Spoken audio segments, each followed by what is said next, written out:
Hi, I'm Tim. Welcome to Watchbox, and thanks for logging on. If you love this watch, email me, tmosso@thewatchbox.com. It's in the description below. It is your purchase and pricing email question line for buying this or any watch you see on any Watchbox platform. Reach out to me directly for pricing. Email tmosso@thewatchbox.com. Today, we're discussing a watch that was launched in 1997 and made until about 2002. It's the Breitling Montbrillant Spatiographe. The Spatiographe, although it looks like a Navitimer, is actually part of the now discontinued Montbrillant collection, which was often, for want of a better term, an upscale series of Navitimer-like watches. Well, what we have here is a specially designed complication built by Breitling on an ETA base, specifically for pilots who are in need of a 10-minute countdown chronograph. We'll talk about what that means in a moment. The watch is wearable and surprisingly compact for a Snyder-era Breitling complicated chronograph. It is 41.5 millimeters in diameter in steel, 15.2 millimeters thick.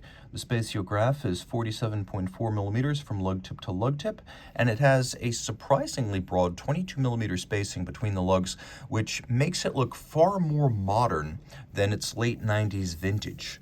Taking a quick look on the wrist, it is a classical Navitimer in many regards, but more compact than other Breitlings of the period. Easy to wear on my 16 centimeter circumference wrist. You can see that it's short across the wrist, but it's not particularly thin, and it does have a very sheer side, so it'll fit underneath most jacket cuffs, but many sleeves will struggle to clear it.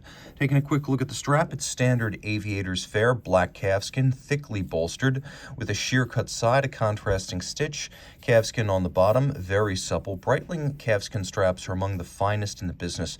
They're thicker, they're more supple, they're richer in appearance and feel.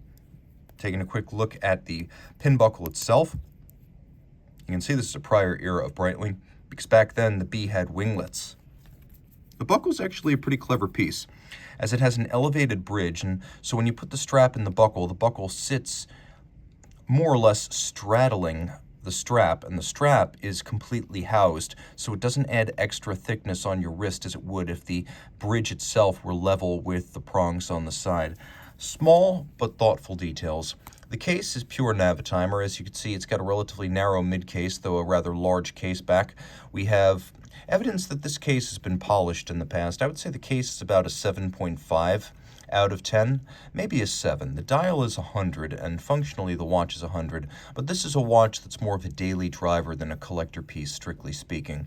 We have pump-style pushers, and you can see they're slightly above the center line of the crown, so you know you're dealing with a modular complication here.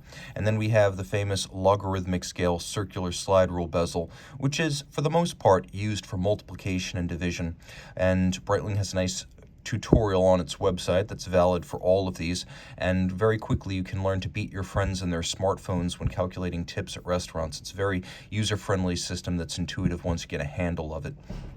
The dial is two-tone with a combination of silver and black. We have two sunken sub-registers right here. You'll appreciate that the watch does feature a unconventional countdown timer that gives you 10 minutes of total duration and 30-second steps, so it'll show you the minutes and the half minutes.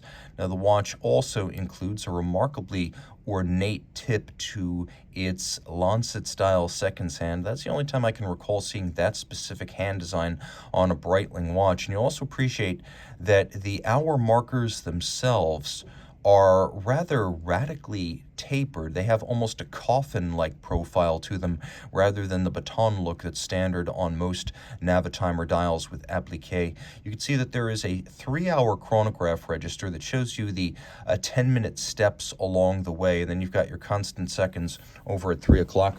We'll do a quick loom shot so you can see the watch in the dark. There you go. You can see that the sub-register hands are loomed, which is unexpected but delightful.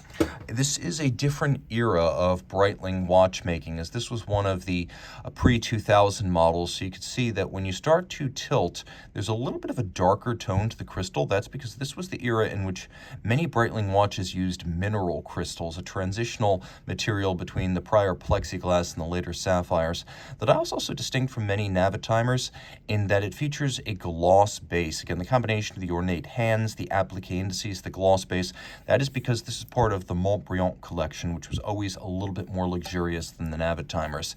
Taking a quick look at the system as it operates, it's a vertical clutch modular complication built by Breitling on top of an ETA 2892 A2 base. So you can see that because the third digit here, it's A36, that's steel.